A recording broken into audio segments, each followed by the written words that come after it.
What's up, everybody? Welcome to another episode of Unscripted, your favorite show on Web3, crypto, Corium, and everything else.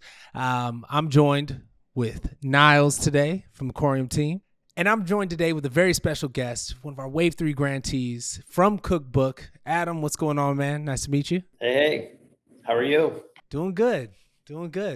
So welcome to the show, man. Really, let's get started for the people who aren't super familiar with Cookbook, who've been living under a rock. Maybe just give everyone a quick overview of what Cookbook is and how you guys got started. Yeah, sure. So Cookbook is AI-powered Web3 dev ecosystem. It's a set of tools for developers in Web3 that makes it vastly faster and smoother and easier to onboard, learn, build, and deploy a Web3 dApp, a Web3 project. And what we do is we integrate, we have a smart contract library of 1,800 plus smart contracts. It includes the Open Zeppelin library, the Ethers library, a bunch of others. It's organized by type of project, by language, by chain, every which way, so that rather than have to scour the whole internet for smart contract templates and then wonder if they're good or bad or valid or even useful, we have it all organized 1,800 plus, as I said, audited smart contracts.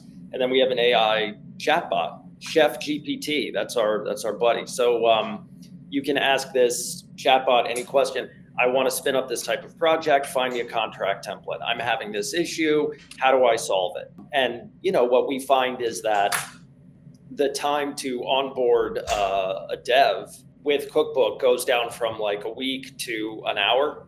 And the time to launch a project goes down from weeks to a few hours because everything is in one place and you have the chatbot to speed you up. And so what we do is we integrate these tools and a few others. The other big one is Developer Playground, where you can start actually coding.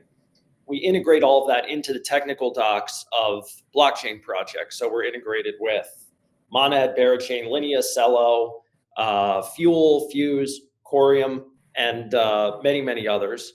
And there will be a button that comes up in usually the corner of the screen that says, ask Corium or ask Linea AI.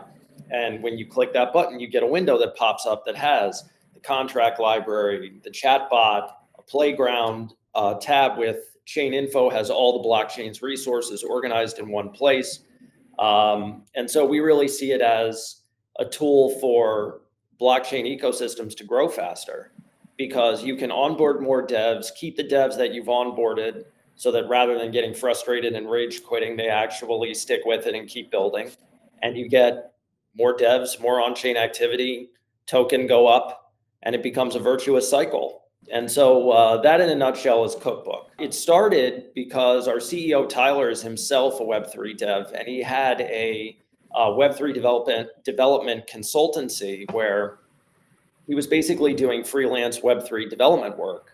And he was encountering all the problems that I've been sort of alluding to, that it was slow, it was cumbersome, he had to go to a million places, the resources were all over the place, everything was disorganized. He would find a smart contract template, he wasn't sure if it was useful or not, if it was reliable or not. And he just looked at it and said very simply, somebody ought to get this organized. And so he put together the smart contract library and a rudimentary version of the chatbot and started sharing it with devs and DevRel friends and Telegram chats. And people were like, oh my God, thank you. And so, that's basically where it started. And it's now grown to the point where, as I've mentioned, we've integrated with many of Web3's top projects. We have more on the way. We're very, pleased with our Corium integration and the activity that we've seen on Corium and people picking up the platform and using it to help with their development on there.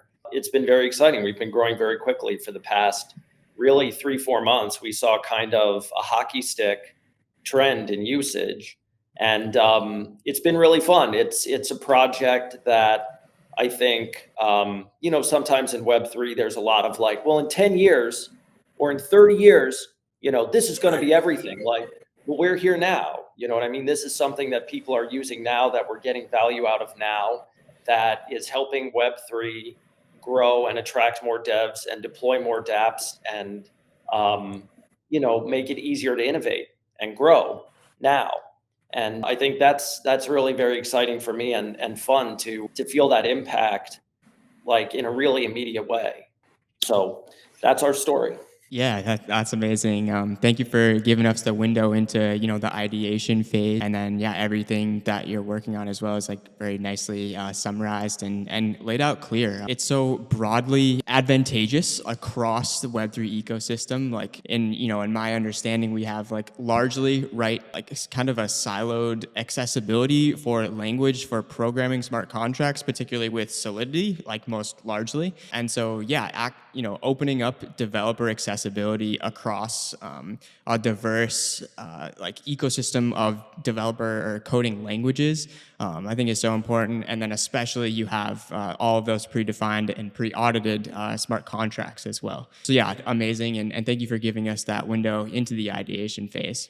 Personally, like as a non-technical, non-developer type person that works for Corium, I go to your guys' chatbot and I ask all the questions. When someone asks me a question I don't know, I'm like, 1 second, ask AI. Yeah. Boom, boom, boom. And right on. I love that.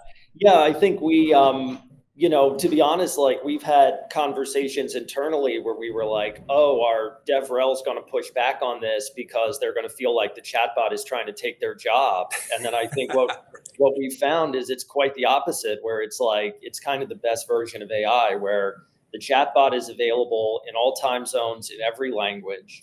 And, if you're a dev and it's 3:00 in the morning and you're ready to throw your monitor out the window or your laptop out the window, the chatbot's there and it can answer your question. You don't have to bother the DevRel. You don't have to wait for them to wake up in their time zone.